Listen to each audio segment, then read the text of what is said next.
तो स्टूडेंट स्वागत है आप सभी का आज की इस वीडियो में। तो आज की इस वीडियो में स्टूडेंट्स मैं आपको छिंदवाड़ा यूनिवर्सिटी के बीएससी फर्स्ट ईयर का सब्जेक्ट जो कंप्यूटर साइंस है आपका, उसके फर्स्ट पेपर का संपूर्ण सॉल्यूशन इस वीडियो में प्रोवाइड करने वाले हैं। साथ ही स्टूडेंट्स हम आपको बताएंगे कि आप इसके सॉल्यूशन का पीडीएफ कैसे डाउनलोड कर सकते हैं। तो वीडियो में एंड तक बने रहें और यदि आप इस चैनल पर पहली बार आए हैं तो आप इस चैनल को सब्सक्राइब कर लें, क्योंकि आपके सभी विषयों के पेपर इसी चैनल पर आपको जो है सॉल्यूशन आपको प्रोवाइड करवाए जाएंगे। और स्टूडेंट्स हम आपको बता दें कि आपके सभी पेपर के सॉल्यूशन हमारे चैनल पर अपलोड किए जा रहे हैं। तो कुछ पेपर जो है अपलोड हो चुके हैं, तो उन्हें देखने के लिए इस वीडियो को देखने के बाद इस वीडियो के कमेंट बॉक्स में जाकर आप पिन कमेंट बॉक्स में आपको लिंक दिया हुआ है, वहां जाकर आप जो है सभी क्वेश्चन पेपर के जो है क्लिक कर कर आंसर जो है आप कर सकते हैं। तो चलिए बच्चों वीडियो शुरू कर लेते हैं। तो देखिए आपका बीएससी फर्स्ट ईयर का सब्जेक्ट आपका कंप्यूटर साइंस है, जिसका पेपर नंबर फर्स्ट है आपका छिंदवाड़ा यूनिवर्सिटी का। तो चलिए इसके पहले सबसे पहले हम पूरे क्वेश्चन देख लेते हैं, इसके बाद हम इसके पूरे आंसर देख लेंगे। तो देखिए सबसे पहले में पूछा गया कंप्यूटर क्या है। कंप्यूटर ब्लॉक डायमंड को आपको विस्तार से समझाना है।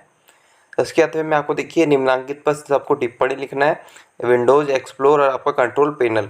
इसके बाद आपको देखिए दूसरा दिया हुआ है आपको देखिए वर्ड प्रोसेसिंग क्या है, एमएस वर्ड में फॉर्मेटिंग टूल्स को आपको समझाना है। साथ ही आपको देखिए इसके अथवे में आपको वर्कशीट में किसी इंफॉर्मेशन को किसी प्रकार एंटर किया जाता है, एक्सेल शीट में चार्ट किस प्रकार जो है तैयार करते हैं, इसको भी आपको समझाना है। आगे आपको क्वेश्चन नंबर 3 देखिए, क्वेश्चन नंबर 3 में आपको पूछा गया है संख्या प्रणाली क्या है।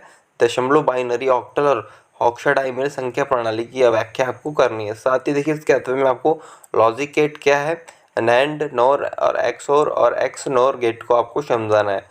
इसके बाद आपको देखिए क्वेश्चन नंबर 4। तो क्वेश्चन नंबर 4 में आपको पूछा गया है मेमोरी क्या है, प्राइमरी मेमोरी या सेकेंडरी मेमोरी में आपको अंतर बताना है। साथ ही देखिए इसके आगे आपको और में इसके देखिए निम्नलिखित पर आपको संक्षिप्त टिप्पणी लिखनी है, जिनमें आपको देखिए सबसे पहले आपको बेटाबेस, दूसरा आपको कंट्रोल बस, तीसरा आपको एड्रेस बस, इस तरीके से आपको दिया हुआ है। तो इनको आपको जो है वर्णन करना है इनके बारे में। इसके बाद आपका देखिए क्वेश्चन नंबर 5।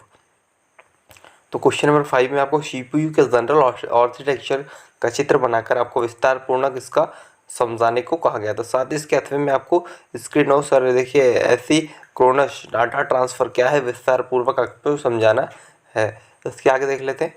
तो देखिए इस तरीके से आपको टोटल जो है 5 क्वेश्चन पूछे गए थे।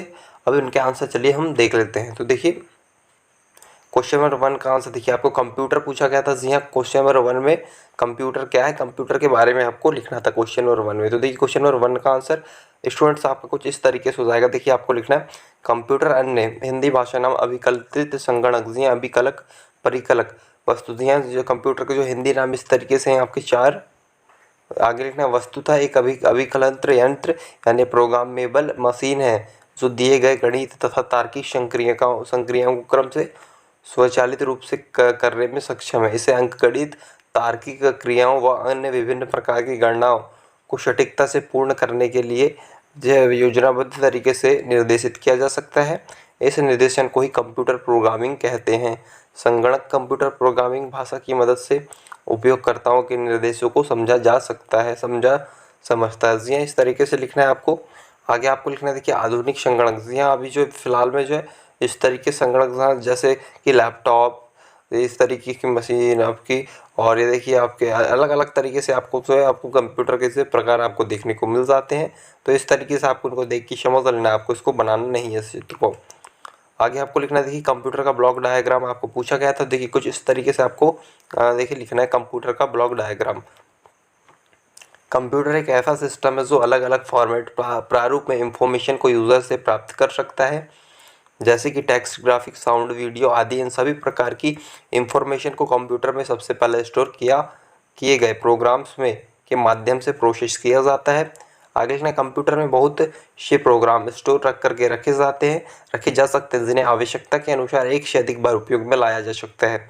कंप्यूटर सिस्टम अपनी मेमोरी में स्टोर सॉफ्टवेयर प्रोग्राम और अपने हार्डवेयर कंपोनेंट की सहायता से यूज़र द्वारा इनपुट की गई इंफॉर्मेशन को दिए गए इंस्ट्रक्शन के आधार पर जो है प्रोसेस करता है और उसे यूज़र की आवश्यकता के अनुरूप निर्धारित प्रारूप में आउटपुट प्रदान करता है। जी हाँ, आगे आपको लिखना है इसी में देखिए आपको ब्लॉक डायग्राम ऑफ कंप्यूटर दिए हैं। कंप्यूटर के ब्लॉक डायग्राम आपको पूछे गए थे, तो उसमें आपको देखिए आगे ये लिखना है कंप्यूटर सिस्टम अपनी प्रोसेसिंग के लिए निम्न प्रकार के कंपोनेंट का उपयोग करता है।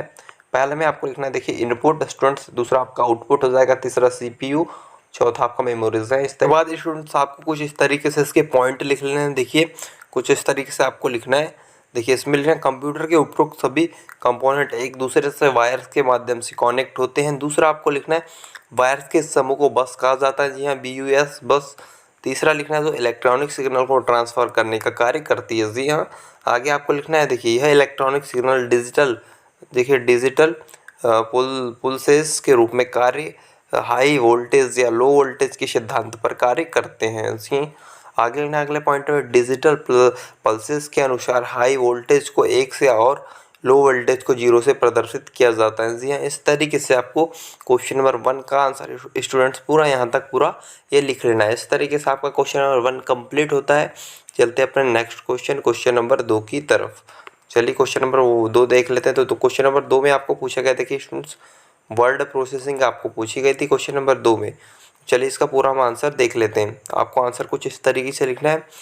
वर्ड प्रोसेसर एक सॉफ्टवेयर पैकेज है जिसकी मदद से हम एक डॉक्यूमेंट को हाथ से बचाने की अपेक्षा शीघ्र बना सकते हैं, उसमें बदलाव कर सकते हैं, उसे प्रिंट कर सकते हैं और सेव कर सकते हैं। एक डॉक्यूमेंट को बनाने का अर्थ है कि कीबोर्ड को टाइप करना, डॉक्यूमेंट में स्पेलिंग की गलतियों को ठीक करना, शब्दों को मिटाना और डालना।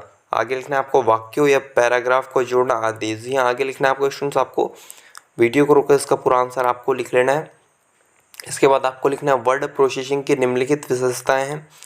पहला लिखना है आपको टाइप किए गए टेक्स्ट को आसानी से बदलाव लाया जा सकता है। दूसरा आपको लिखना है शब्द और वाक्य सरलता से जोड़े, हटाए और बदले जा सकते हैं। जी हाँ, आगे लिखना है स्टूडेंट्स आपको पैराग्राफ या टेक्स्ट को एक स्थान से दूसरे स्थान पर लाया जा सकता है। जी हाँ, आगे आपको लिखना है मार्जिन और पेज की लंबाई आवश्यकता अनुसार व्यवस्थित की जा सकती है। अगला पॉइंट आपको लिखना है स्पेलिंग की जांच और त्रुटियों का निदान स्पेल चेक सुविधा से किया जा सकता है। जी हाँ, आगे स्टूडेंट्स आपको लिखना है बहुत से डॉक्यूमेंट एक किए जा सकते हैं। आगे स्टूडेंट्स आपको लिखना है मेल मर्ज सुविधा के प्रयोग से ही एक जो सही पत्र अलग अलग नामों और पत्तों से प्रिंट किए जा सकते हैं, जहाँ जा सकता है। इस तरीके से आपको लिखना है। आगे आपको लिखना देखिए फॉर्मेटिंग टूल बोला गया था आपको, तो फॉर्मेटिंग टूल आपको किस तरीके से आपको टूल बार दिए। फॉर्मेटिंग टूल और टूल बार आपका एक ही होता है। तो देखिए इसको पूरा देख लेते हैं। तो आपके कंप्यूटर में कुछ इस तरीके से जो है आपको जो है लैंग्वेज चेंज करें। माइक्रोसॉफ्ट MS वर्ड में जब आप जाते हो तो इस तरीके से आपको जो है ये सीन देखने को मिलता है। तो इसी को जो है आपको आपका जो फॉर्मेटिंग टूल बार कहा जाता है। इसके आगे देख लेते हैं क्या होता है ये। तो देखिए आपको कुछ इस तरीके से लिखना है। आपका आंसर हो जाएगा कुछ इस तरीके से। सुन देखिए आप देख सकते हैं formatting tool bar menu bar के तुरंत से नीचे दिए गए बार में वो बटन होते हैं जिनके द्वारा आप सेलेक्ट किए गए पैराग्राफ का फ़ॉन्ट साइज़ या फ़ॉन्ट कलर, फ़ॉन्ट स्टाइल इत्यादि को मनपसंद बनावट दे सकते हैं। जी हाँ, इस तरीके से लिखना है। आगे आपको लिखना है स्टूडेंट देखिए टाइप्स ऑफ फॉर्मेटिंग। जी हाँ, आपको फॉर्मेटिंग के प्रकार लिख लेना है। देखिए आगे देखिए लिखना है आपको। वैसे तो MS वर्ड में फॉर्मेटिंग को हम कई प्रकार से कर सकते हैं, लेकिन इसमें 3 प्रकार की फॉर्मेटिंग अत्यधिक की जाती है जो इस प्रकार है। जी हाँ, आपको 3 प्रकार की जो मुख्य फॉर्मेटिंग की जाती है आपको लिखना है। पहले में कैरेक्टर या फॉन्ट फॉर्मेटिंग। जी हाँ, आगे लिखना है स्टूडेंट्स आपको दूसरे में देखिए पैराग्राफ फॉर्मेटिंग और तीसरे में आपको लिखना है पेज फॉर्मेटिंग। इस तरीके से आपको लिखना है। तो इस तरीके से स्टूडेंट्स आपका क्वेश्चन नंबर 2 का आंसर पूरा आपको यहाँ तक लिख लेना है। इस तरीके से आपका क्वेश्चन नंबर 2 का भी आंसर कंप्लीट होता है। किसी भी क्वेश्चन के आंसर में डाउट्स है तो नीचे कमेंट बॉक्स में आप कमेंट कर सकते हैं। तो चलिए अब क्वेश्चन नंबर 3 हम देख लेते हैं। स्टूडेंट्स आपका अगला क्वेश्चन है क्वेश्चन नंबर 3। तो क्वेश्चन नंबर 3 में आपको संख्या पद्धति, जी हाँ संख्या पद्धति आपको पूछी गई थी। तो देखिए संख्या पद्धति क्या होती है आपकी देख लेते हैं पूरा। देखिए संख्याओं को लिखने और उनके नामकरण के सुव्यवस्थित नियमों को संख्या पद्धति कहते हैं, जिसे नंबर सिस्टम भी कहा जाता है। इसके लिए निर्धारित प्रतीकों का प्रयोग किया जाता है जिनकी संख्या से निश्चित एवं सीमित होती है। इन प्रतीकों को विविध प्रकार से व्यवस्थित करके भिन्न भिन्न संख्याएं निरूपित की जाती है।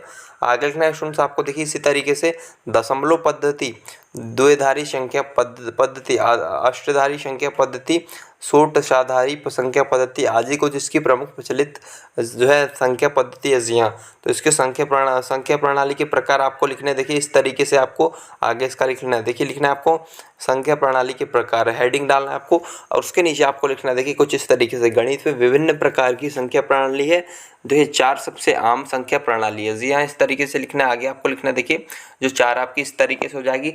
सबसे फर्स्ट में आपको जो है दशमलव संख्या प्रणाली जो है इस तरीके से लिखना है, जिसको जो है इस तरीके से आपको पहला लिखना है। दूसरा आपको लिखना है बाइनरी नंबर सिस्टम। तीसरा आपको लिखना है ऑक्टल नंबर सिस्टम, जिसका आपको इसमें वर्णन भी करने को कहा गया था। इसमें चौथा आपको देखिए हेक्साडेसिमल संख्या प्रणाली, इस तरीके से आपको लिख लेना है। आगे आपको देखिए इनको थोड़ा थोड़ा वर्णन कर लेना। आपको देखिए दशमलव संख्या प्रणाली आपकी क्या होती है इसके बारे में थोड़ा सा हम देख लेते हैं। तो देखिए दशमलव संख्या प्रणाली का आधार 10 है, क्योंकि इसे 0 से 9 तक 10 अंकों का उपयोग करता है। दशमलव संख्या प्रणाली में दशमलव बिंदु के बाईं ओर इकाइयों जैसे दहाई, सैकड़ा, हजारों और इसी तरह का प्रतिनिधित्व करती है। जी हाँ, इस तरीके से आपको दशमलव प्रणाली में लिखना है।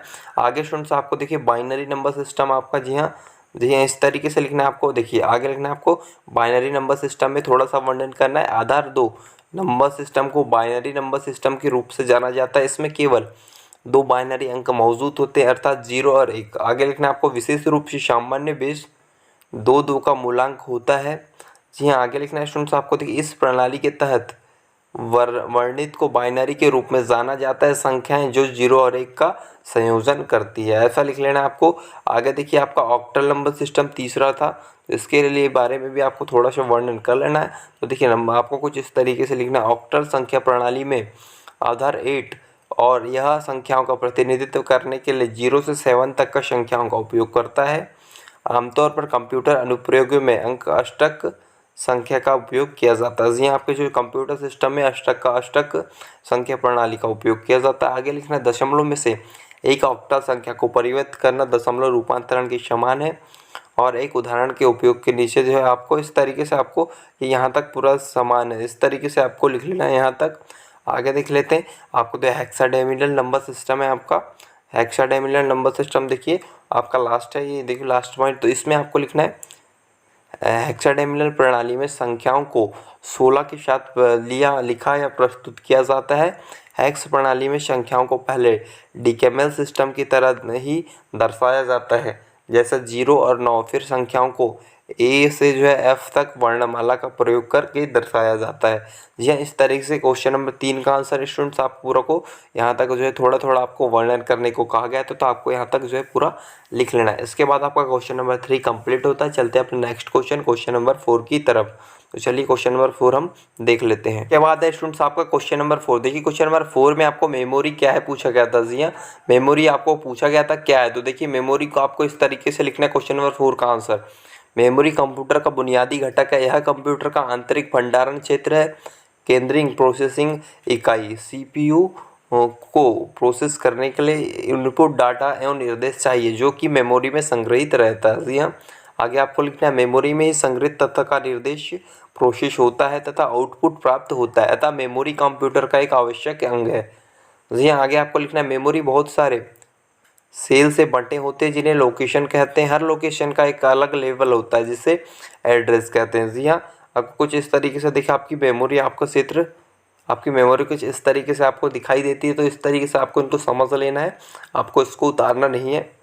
आगे आपको लिखना है मेमोरी के प्रकार। जी हाँ, आपको प्राथमिक मेमोरी या द्वितीयक मेमोरी में से अंतर पूछा गया था। तो कि प्राइमरी मेमोरी, सेकेंडरी मेमोरी, क्या अंतर होता है देख लेते हैं। 2 प्रकार होते हैं मेमोरी के आपके। फर्स्ट होता है आपका प्राथमिक मेमोरी, जिसे प्राइमरी मेमोरी भी कहा जाता है। तो इसमें क्या होता है कि प्राथमिक मेमोरी को अक्सर मुख्य मेमोरी भी कहते हैं, जो कंप्यूटर के अंदर रहता है तथा इसका डेटा और निर्देश का सीपीयू द्वारा तीव्र तथा प्रत्यक्ष उपयोग होता है। इस तरीके से इसके बाद आपका जो दूसरा आता है सहायक मेमोरी या सेकेंडरी मेमोरी। तो देखिए इसमें आपको लिखना है, जबकि लिख लेना है आपको इसे सहायक मेमोरी को बैंकिंग स्टोरेज मेमोरी भी कहते हैं। चूँकि मुख्य मेमोरी अस्थायी तथा सीमित जो क्षमता वाले होते हैं, इसलिए द्वितीयक मेमोरी को बड़ी मात्रा में स्थायी डेटा मेमोरी के रूप में इस्तेमाल करते हैं। आगे आपको लिखना है ज़्यादातर इसका उपयोग डेटा बैकअप के लिए किया जाता है। सीपीयू को वर्तमान में जिस डेटा की आवश्यकता नहीं होती है उसे द्वितीयक मेमोरी संग्रह किया जाता है। इस तरीके से स्टूडेंट्स आपको देखिए क्वेश्चन नंबर 4 का आंसर पूरा संग्रह किया जाता है, यहाँ तक लिख लेना है। इसके तरीके से आपका क्वेश्चन नंबर 4 कंप्लीट होता है। चलते हैं अपने नेक्स्ट क्वेश्चन नंबर 5 की तरफ। चलिए के बाद स्टूडेंट्स आपका अगला क्वेश्चन है क्वेश्चन नंबर 5। देखिए क्वेश्चन नंबर 5 में आपको जो है सेंट्रल प्रोसेसिंग यूनिट जिसे सीपीयू कहा जाता है उसके बारे में आपको पूछा गया था। देखिए क्वेश्चन नंबर 5 का आंसर हम देख लेते हैं। आपको आंसर कुछ इस तरीके से लिखना है। एक सेंट्रल प्रोसेसिंग यूनिट सीपीयू बुनियादी गणित तार्किक नियंत्रण और इनपुट आउटपुट आईओ को संचालन के निर्देश द्वारा निर्दिष्ट प्रदर्शन से एक कंप्यूटर प्रोग्राम के निर्देशों से बाहर किया जाता है कि कंप्यूटर के भीतर इलेक्ट्रॉनिक विद्युत परिपथ तंत्र है। अवधि कम से कम जो है आपको 1960 के दशक के बाद इस कंप्यूटर उद्योग में इस्तेमाल किया गया है। आगे आपको लिखना है जी हाँ जी। देखिए परंपरागत रूप से शब्द सीपीयू एक प्रोसेसर के लिए और अधिक विशेष के रूप में प्रसंस्करण इकाई और नियंत्रण इकाई मुद्रा को संदर्भित करता है। आगे लिखना है इस तरह के मुख्य स्मृति और में विद्युत परिपथ तंत्र के रूप में बाह्य घटकों से एक कंप्यूटर के इन मूल तत्वों के भेद। जी हाँ, इस तरीके से आपको लिख लेना है। आगे स्टूडेंट्स आपको देखिए ये आपका जो सीपीयू होता है, आपको जो इसकी आंतरिक संरचना है आपको इस तरीके से देख लेना है। आगे आपको लिखना है देखिए ये भी जो है आपके जो है उसकी जो संरचना होती है आंतरिक संरचना आपको जो कही गई थी, तो इस तरीके से आपको इसको लिख लेना है, या फिर जो है आप इसको ना भी लिखे तो चलता है। इसके बाद आपको देखिए आगे देख लेना है स्टूडेंट्स, आपको इसके आगे लिखना है जो है इसका डिज़ाइन जो है आपको देखिए डिज़ाइन और सीपीयू के कार्यान्वयन के अपने इतिहास के पाठ्यक्रम में बदल गया है, लेकिन इसमें मौलिक ऑपरेशन लगभग अपरिवर्तित बनी हुई है। एक सीपीयू के प्रमुख घटक अंकगणितीय तर्क इकाई एएलयू की गणित और तर्क संचालनकर्ता है शामिल है। आगे आपको लिखना देखिए प्रोसेसर रजिस्टरों की एएलयू के लिए आपूर्ति ऑपरेट और एएलयू ऑपरेशन के परिणामों और एक नियंत्रण इकाई है। स्मृति से निर्देश मिलता है और कार्यान्वित उन्हें स्टोर एएलयू रजिस्टरों और अन्य घटकों के समन्वित संचालन निर्देशन द्वारा। इस तरीके से आपको क्वेश्चन नंबर 5 का आंसर देखिए यहाँ तक पूरा लिख लेना है। इस तरीके से आपका क्वेश्चन नंबर 5 भी कंप्लीट होता है। तो उम्मीद है बच्चों आपके सभी क्वेश्चन के पेपर जो है क्वेश्चन के आंसर से आप श्योर होंगे। यदि किसी भी क्वेश्चन के आंसर में आपको डाउट है तो नीचे कमेंट बॉक्स में कमेंट कर सकते हैं, और साथ ही इस पेपर के सॉल्यूशन के पीडीएफ के लिए आपको नीचे इसके वीडियो के डिस्क्रिप्शन बॉक्स में आपको आपके व्हाट्सएप ग्रुप का लिंक दिया हुआ है, वहां जाकर आप ज्वाइन हो सकते हैं। वहां आपको आपके सभी पेपर के सॉल्यूशन प्रोवाइड किए जाएंगे, और साथ ही हो सकता है कि मैं आपको वहां पर पीडीएफ भी प्रोवाइड कर देता हूँ। उम्मीद है बच्चों मिलता है नेक्स्ट वीडियो में। आगे किस पेपर का सॉल्यूशन चाहिए आप नीचे कमेंट बॉक्स में ज़रूर बताइएगा। तो मिलता है नेक्स्ट वीडियो में, जब तक के लिए जय हिंद, वंदे मातरम।